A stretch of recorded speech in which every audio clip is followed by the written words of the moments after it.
Hello, my precious students, and welcome to New Obsidian Duel Academy. I am the headmistress, Lady Cerisa, and today we'll be gliding into the winds of Windwitch. Windwitch first came out in the Raging Tempest set back in 2017. They were originally made up of 3 main deck monsters and 2 extra deck monsters. This made it impossible for them to be played as their own pure archetype. They were often paired with other archetypes due to their ability to easily go into this level 8 Synchro Crystal Wing Synchro Dragon.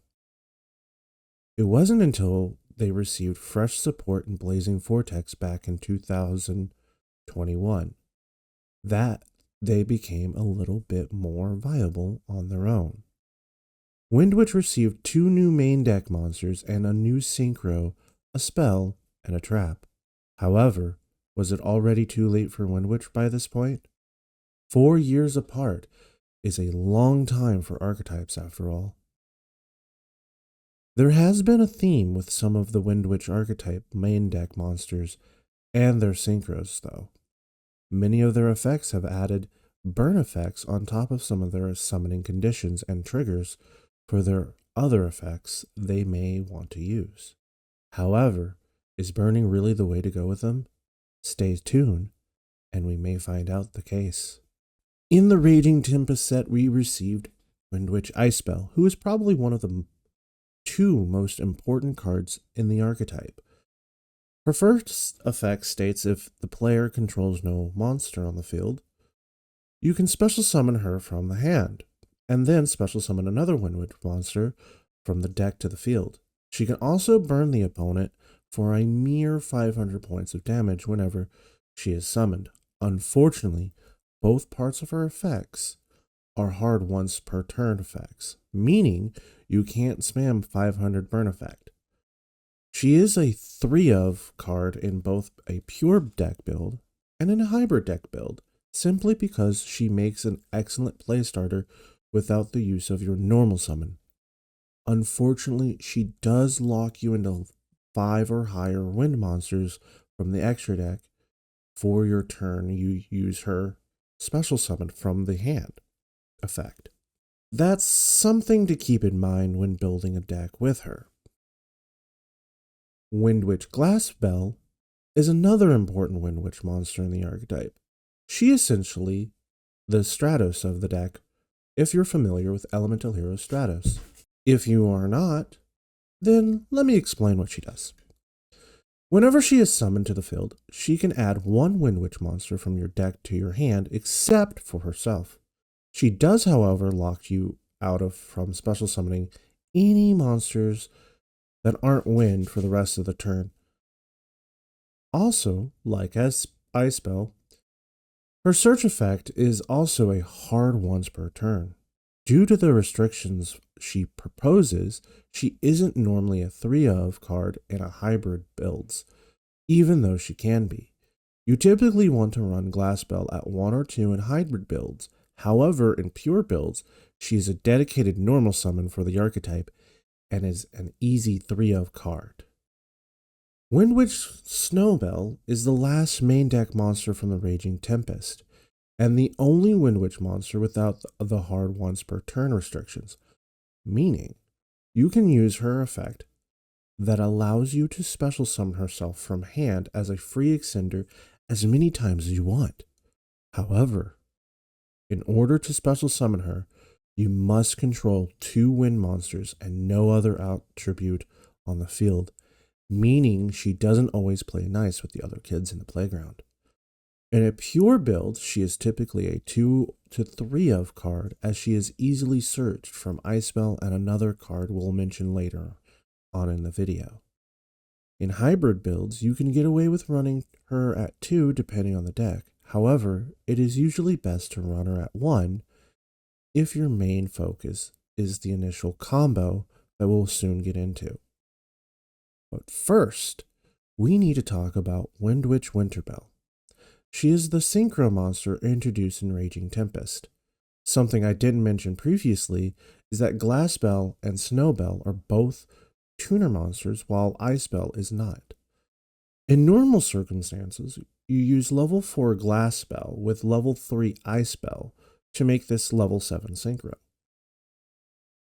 With Snowbell being level 1, doesn't make it normally easy unless you have a level 6 Wind monster on board, as the conditions to summoning Winterbell is one tuner monster and one or more non-tuner wind monsters. Winterbell allows you to target one Windwitch monster to burn your opponent's life points equal to the target's level times 200, which on paper can be some decent damage while still going first. She also has an effect that is basically a weaker version of Ancient Fairy Dragon. During the battle phase, you can target one Windwitch monster on the field and then special summon a monster from the hand that is equal or less than the Windwitch monster you targeted. Thankfully, it is a quick effect, but the monster summoned by this effect cannot attack. So no finishing off your opponent with a hidden summon unless it's a monster with a final burn effect in hand. By that point, you probably already summoned it, though. In the past, you would run one copy of this card in a hybrid decks. Today, this card is lucky to see play in even pure decks as a basic one-off. Before we move on to the other Windwitch monsters, allow me to introduce you why Windwitch is used to see so much play in the competitive field. Back in the day, boy, I feel old, players would run the main deck monsters mentioned previously in the ratios of 3, 1 or 2, and 1. 3 copies of Ice Spell, 1 or 2 copies of Glass Spell, and 1 copy of Snowbell.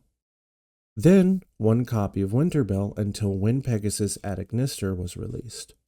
This was due to the only purpose of Windwitch at the time was to get out the level 8 Synchro monster, Crystal Wing Synchro Dragon, who was your monster negate that couldn't be destroyed by card effect due to Windwitch Snowbell's effect when used as a Synchro material, which at that time was a very strong monster on its own. How the combo went at the time was as followed.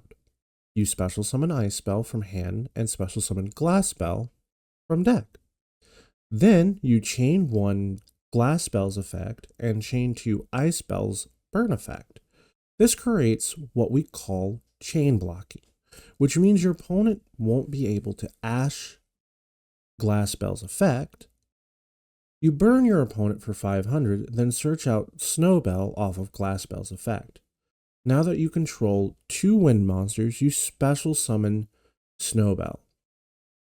Then you tune your level 1 Snowbell with your level 7 Winterbell to bring forth your boss monster, Crystal Wing Synchro Dragon, a level 8 Synchro Dragon monster that says if a monster effect is activated, you can negate, destroy, and gain that monster's attack.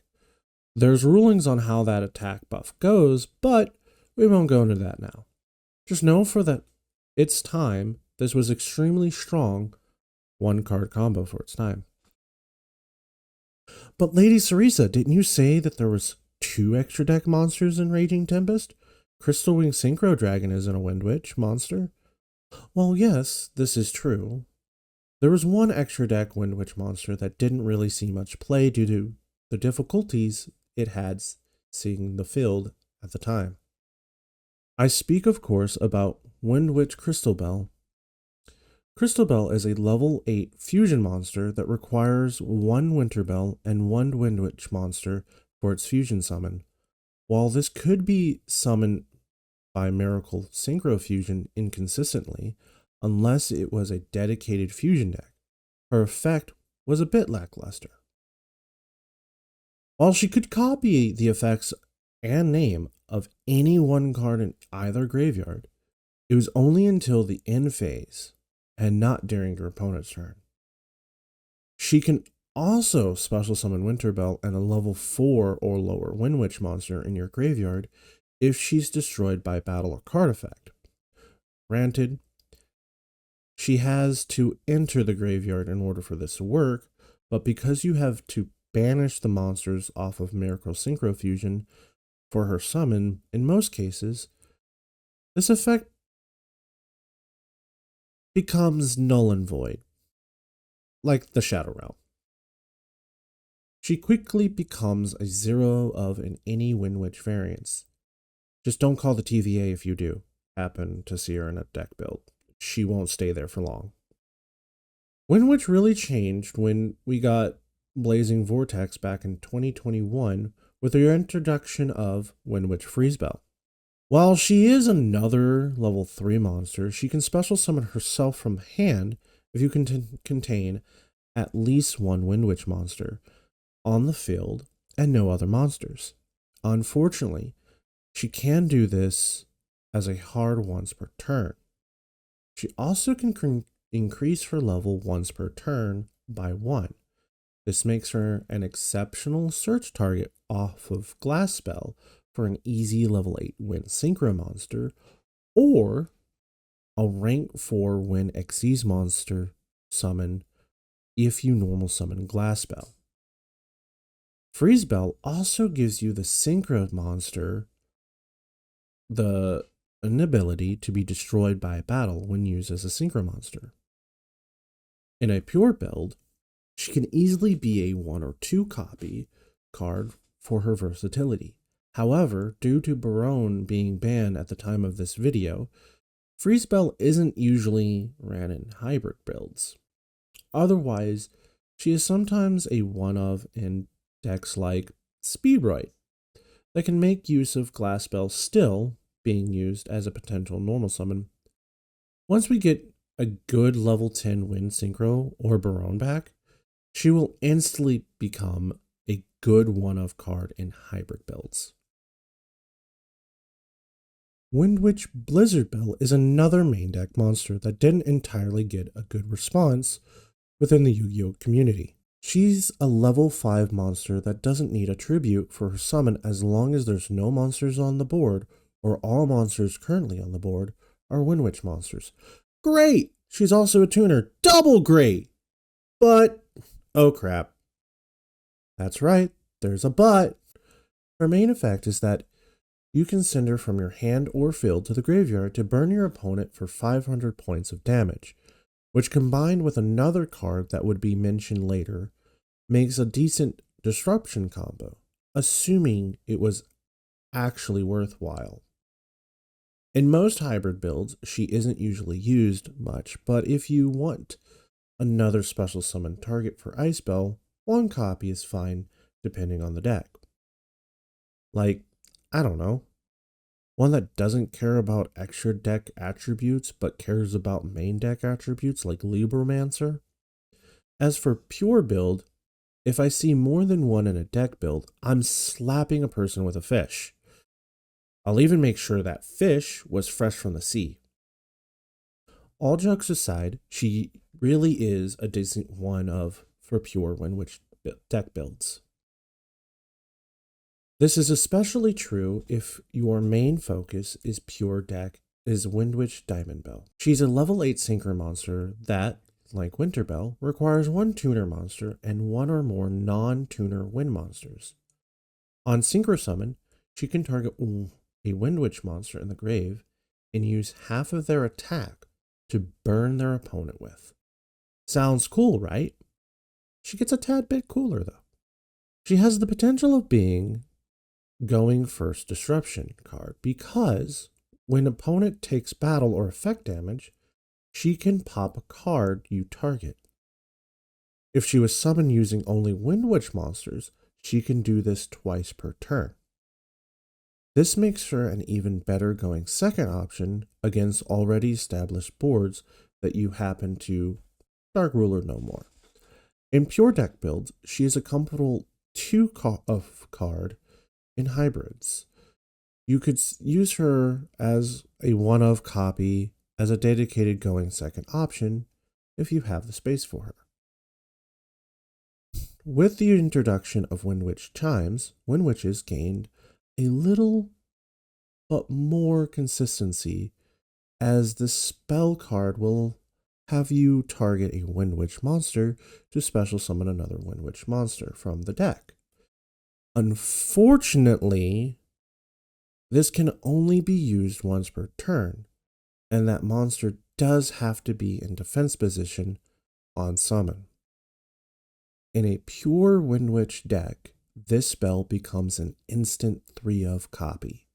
However, unless you're running a pure Wind build, this card doesn't play nice in the playground as it does lock you into Wind monsters for the turn. In most hybrid builds, you won't be running this card at all. Now finally, in the final card in Windwitch Arsenal, and my least favorite card, Ice Breeze Refrain, is a normal trap card that can only revive a Windwitch monster from grave or protect a Windwitch monster when your opponent activates an effect in response to a Windwitch monster. See why I don't like this card? No? Okay. It's due to the fact that its revival is a bit slow, making it not a fairly good extender choice, mainly due to it being a trap card. You're better off running Monster Reborn or Summon Storm, as these are quicker spells. As for the second ability, again, due to being a trap, can't really protect your Windwitch combo line while going first. Afterwards, sure, but just doesn't seem worth it for a deck filled with gas. There are some people out there that has found use for this card, but overall, there are a lot better options out there. So in my personal perspective, this is an instant 0 of in both pure or hybrid deck builds. Now that we got all the cards out there for Windwitch, we can get started into a brief summary of tech cards that pure Windwitch can make use of. As mentioned previously, Summon Storm is a good extender option, as it allows you to special summon a level 6 or lower Wind monster from hand by paying 800 life points, which in a burn variant means nothing. This card also can special summon a level 4 or lower Wind monster from hand once per turn during your main phase by banishing it from the graveyard, except during the turn it was sent there. Normally, you run this card at 2 as you want to see it in hand, but not too many copies. My favorite tech is usually using 1 or 2 copies of Pilica, Descendant of Gusto. When she's normal or special summoned, she can target 1 Wind Tuner monster from the graveyard and special summon it on the field in defense position. She also locks you into Wind monsters, but hey, it's pure Windwitch. Brief summary, right? Since she is also a psychic monster, you can pair her with Emergency Teleport to special summon her from deck. Since we mentioned Emergency Teleport, another fun target is Virtual World Hime Nian Nian. Since so many of Windwitch lineup is also level 3, you can run Pilica Nian Nian, can special summon herself from grave as a tuner monster, which locks you into summon level or rank 3 or higher monsters from the extra deck. Ice Spell already covers that, and Nian Nian lock condition doesn't really affect a pure build. Dynatherium is a level 4 Wind Extender option, and even better if there's no cards in graveyard, as it allows your opponent to special summon 1 level 4 or lower monster from either graveyard. This only happens if you special summon this card from hand. Best part, it's purely optional. If Barone was still legal, Red-Haired Hasty Horse is another card that can special summon itself from hand, and then you can synchro summon him with Blizzard Bell for an easier level 10 synchro summon. As for hybrid builds, there are a few archetypes this deck pairs well with. Mainly, wind-based attribute archetypes are always good to pair with. However, you can pair this off with Invoked, as Invoked Raijin is a good summoning target, with Alistair the Invoker being a dedicated normal summon. Dogmatica is another choice so long as you use Dogmatica Ecclesia, the Virtuous, as a dedicated normal summon to do Dogmatica stuff on your opponent's turn. Finally, one that I haven't tried but have heard good results is pairing Windwitch with Crystal Beast. This is a combination I really want to try out myself, as I also love Crystal Beast almost as much as I love Windwitch. Anyways, I hope this helps you in your journey into Windwitch.